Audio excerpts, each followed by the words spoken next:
Hello दोस्तों, मैं हूँ रुबैया मलिक और आप लोग सुन रहे हैं कहीं इश्क ना हो जाए। इस कहानी में आगे क्या होने वाला है, आइए सुनते हैं। देव अपने दोस्तों की बात सुनकर खींचते हुए कहता है, अरे नहीं करनी है यार मुझे कोई शादी वादी, दम घुटता है मेरा शादी के नाम से ही। ऊपर से ये लड़कियाँ, ओ गॉड, चिढ़ होती है मुझे उनकी फालतू की बातों से। मेरा बाबू ये, मेरा बाबू वो, डिस्कस्टिंग। राहुल कहता है, वैसे एक बात है, तुझे ना ये बाबू शोना करने वाली लड़की मिलनी भी नहीं चाहिए। तुझे तो कोई खूंखार टाइप की लड़की मिलनी चाहिए, ऐसी लड़की जिसकी खुद की गलती भी हो और फिर भी वो अपनी गलती ना माने। इतना बोले कि तेरी बोलती बंद कर दे, तेरे से 10 कदम आगे हो, तुझसे डरे तो बिल्कुल भी नहीं। देव उसकी बातों से और भी ज़्यादा गुस्सा हो जाता है और कहता है, तू मेरा दोस्त है या दुश्मन? वो अभी बोल ही रहा था कि एक धड़ाम करके आवाज़ उन तीनों के कान में पड़ती है। देव पीछे मुड़कर देखता है तो किसी ने उसकी गाड़ी को टक्कर मार दी थी। देव गुस्से से कहता है, ये क्या बदतमीजी है? ये बोलकर वो गाड़ी के पीछे जाता है। राहुल और अभी भी उसके पीछे जाते हैं। देव देखता है कि एक लड़की ने अपनी स्कूटी से उसकी कार को टक्कर मारी है। देव का दिमाग पहले से ही गर्म था। अभी की नज़र जैसे उस लड़की पे पड़ती है तो पल के झपकाना भूल जाता है। वो कोई और नहीं, खुशी थी। देव गुस्से से खुशी की तरफ देखता है और उस पर चिल्लाते हुए कहता है, अंधी हो, इतनी बड़ी गाड़ी नहीं दिखाई दी? खुशी मन में कहती है, ओ गॉड, क्या मुसीबत है, ये तो कुछ ज़्यादा ही गुस्से में लग रहे हैं। ये ऐसे चुप नहीं होगा, इसको तो चुप करवाना पड़ेगा, वरना चिल्ला कर लोग इकट्ठा कर लेगा और मैं इंटरव्यू के लिए लेट हो जाऊंगी। देव कहता है, अंधी के साथ साथ गूंगी बहरी भी हो? खुशी अपनी स्कूटी से उतरती है और लगभग देव पर चढ़ते हुए कहती है, गूंगे बहरे होगे तुम? एक तो बीच रास्ते पे गाड़ी खड़ी करते हो, ऊपर से मुझ पर ही चिल्ला रहे हो। देव कहता है, बीच रास्ता? Are you mad? खुशी कहती है, बीच रास्ता नहीं तो और क्या? कर क्या रहे थे तुम यहाँ गाड़ी खड़ी करके? ये क्या पार्किंग है? फालतू इंसान, खुद को तो कुछ काम नहीं है, दूसरों को तो है। आवारा कहीं के, बदतमीज, एक तो गलती करते हो, ऊपर से बहस करते हो। हटो अब सामने से, पहले ही काफ़ी टाइम वेस्ट कर चुके हो तुम मेरा। वो देव को बोलने का मौका भी नहीं दे रही थी। खुशी वापस अपनी स्कूटी पर बैठती है और स्कूटी स्टार्ट करते हुए देव की तरफ देखकर कहती है, दिख मत जाना आज के बाद, नमूने कहीं के। ये कहकर वो हवा से बातें करती हुई वहाँ से चली जाती है। देव गुस्से से तब तक उसे देखता है जब तक वो आंखों से दूर ना हो गई हो। फिर जोर से अपनी लात अपनी गाड़ी के टायर में मारता है। ये पहला था कोई जो उसे चुप करवा कर गया था, वो भी खुद की गलती होने पर भी। देव अभी और राहुल की तरफ देखकर कहता है, दोबारा मिलेगी तो छोड़ूंगा नहीं इस बक को। राहुल और अभी उसी को ही देख रहे थे। देव उनकी तरफ देखकर कहता है, अगली बार मिलेगी तो छोड़ूंगा नहीं इस बक को। अभी और राहुल की हंसी छूट जाती है। देव उनकी हंसी से बुरी तरीके से चिढ़ जाता है। अभी हंसते हुए कहता है, क्या बोला तो देख लेगा। फिर और भी ज़्यादा हंसते हुए कहता है, अब एक तो उसने तेरी गाड़ी ठोकी, ऊपर से आवारा, बदतमीज। फिर राहुल बीच में कहता है, और नमूना भी कहा था। अभी कहता है, हाँ नमूना, तेरे मुंह पर बोल कर गई है और तू उसे देख लेगा, वो भी जब वो दोबारा मिलेगी। ये कहकर वो और भी जोर से हंसने लगते हैं। राहुल खुशी की नकल करते हुए कहता है, दिख मत जाना आज के बाद, नमूने कहीं के। उन दोनों की हंसी बंद नहीं हो रही थी और देव बस खड़ा होकर दोनों को घूर रहा था। तो वहीं कोई और भी था जिसको बहुत हंसी आ रही थी। वो थे देव के पापा सुनील जी। वो अपनी गाड़ी में बैठकर सब देख रहे थे और देव की शक्ल देखकर उनको भी बहुत हंसी आ रही थी। वो खुद से कहते हैं, परफेक्ट, मज़ा आ गया, आज पहली बार शेर को सवा शेर मिला है। बहुत बनता है अपने आप में, काश ये लड़की दोबारा मुझे मिल जाए।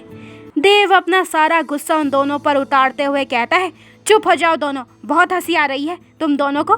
दुआ करो ये लड़की मुझे दोबारा ना मिले, वरना मैं क्या कर बैठूंगा ये मैं भी नहीं जानता।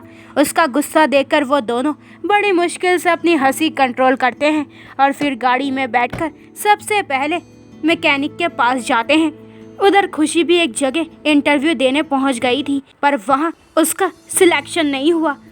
पर वो निराश नहीं हुई और दूसरे ऑफिस की तरफ चली जाती है। इधर अनुज भी उठ गया था और नहाकर रेडी हो गया था। आज सारा दिन वो घर पर ही रहने वाला था।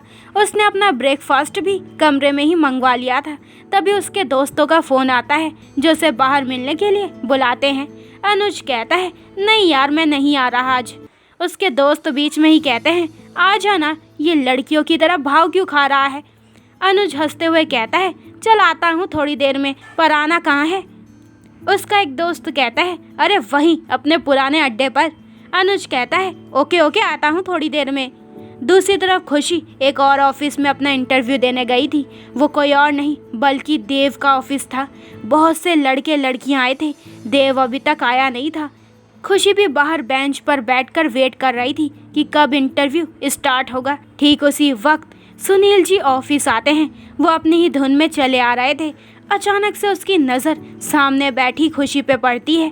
उसे देखकर उन्हें इतनी खुशी होती है कि शायद ही जिंदगी में उन्हें ऐसी खुशी हुई हो।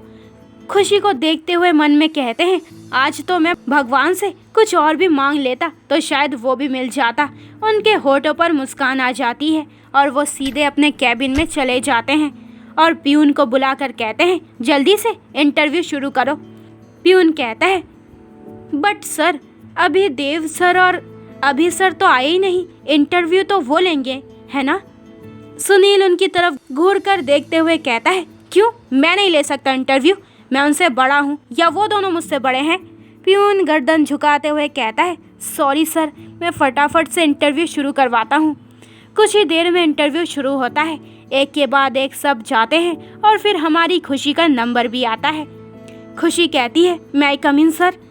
खुशी की आवाज़ सुनील के कान में पड़ती है तो वो अपना चेहरा उठाकर देखते हैं। पहली नज़र में ही उन्हें खुशी पसंद आ गई थी। वो उसकी तरफ मुस्कुराकर देखते हुए कहते हैं कम इन।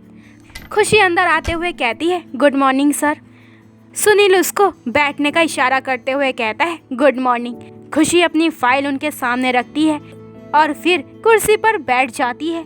सुनील उसकी फाइल खोलकर देखता है और फिर मन में कहता है वाह, हर चीज़ में काबिल, जैसा असिस्टेंट देव को चाहिए वो हर गुण इस लड़की में। एक तो इसने मेरे नालायक बेटे की बोलती बंद कर दी, ऊपर से इतनी पढ़ी लिखी और देखने में भी समझदार और सुलझी हुई लगती है। लेकिन उससे पहले थोड़ा जान लेता हूँ इसे।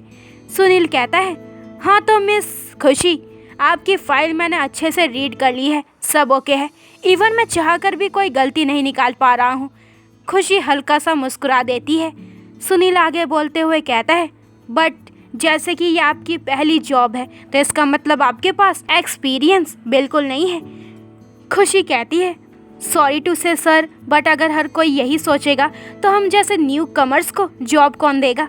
और फिर सर आपने भी अपनी लाइफ में कोई चीज़ ऐसी की होगी जिसका आपको भी कोई एक्सपीरियंस नहीं होगा और आज आप एक सक्सेसफुल बिजनेसमैन हैं, तो आपको तो हम न्यू कमर्स का हौसला बढ़ाना चाहिए, बाकी आपकी मर्ज़ी।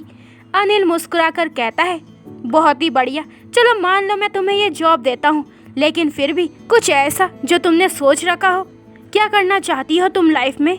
ये 8 से 5 की जॉब या इससे आगे भी कुछ और?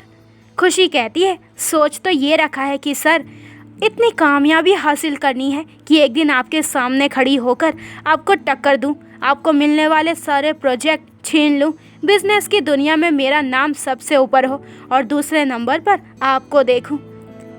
सुनील खुशी से बहुत ज़्यादा खुश होते हुए कहते हैं आई लाइक इट, डन, मुझे ये रिश्ता मंजूर है।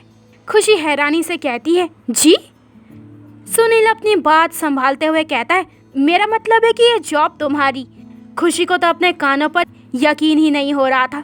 वो चहकते हुए कहती है सच में सर? सुनील कहते हैं तुम डिजर्व करती हो ये जॉब, ये तुम्हारा ज्वाइनिंग लेटर, कल से ठीक 8 बजे।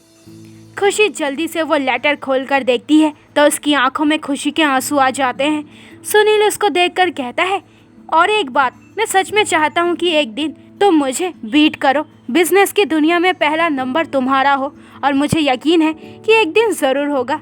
इसके बाद वो खुशी से और भी बातें डिस्कस करने लगते हैं। कुछ देर बाद धूल उड़ाती देव की गाड़ी ऑफिस के सामने आकर रुकती है। अभी उसके साथ ही था राहुल, तो रास्ते में ही उतर गया था। देव का मूड अभी भी बहुत ख़राब था।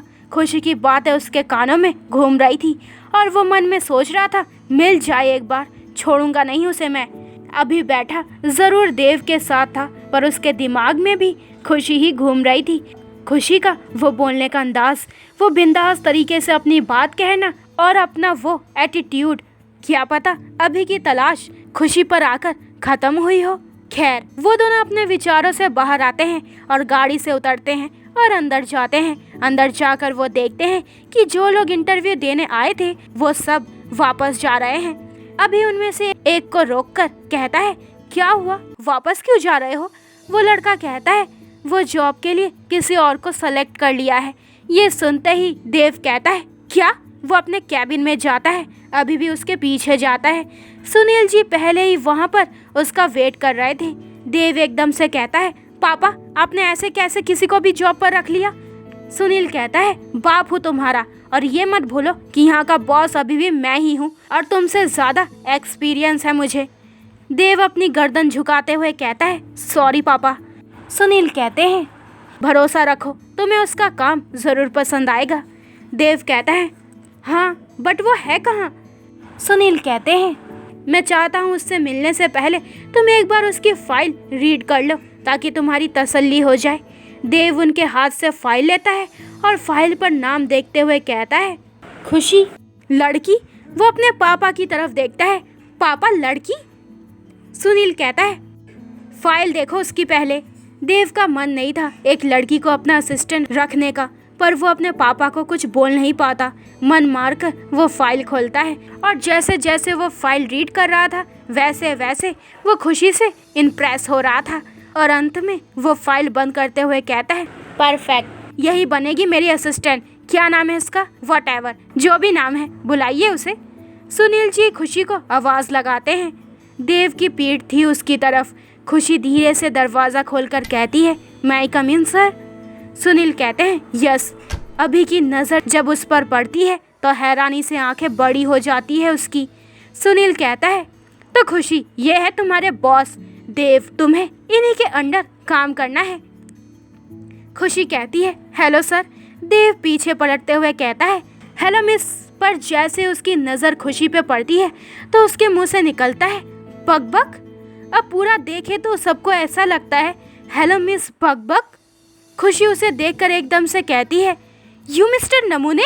तो दोस्तों ये वाला एपिसोड यहीं पे ख़त्म होता है। अगले एपिसोड में जानेंगे कि इस कहानी में आगे क्या होने वाला है। क्या दोनों का झगड़ा प्यार में बदलेगा? तो आगे के एपिसोड और भी इंटरेस्टिंग होने वाले हैं, तो मेरे चैनल को जल्दी से सब्सक्राइब करें ताकि आपको मेरे न्यू एपिसोड के नोटिफिकेशन सबसे पहले मिल जाए।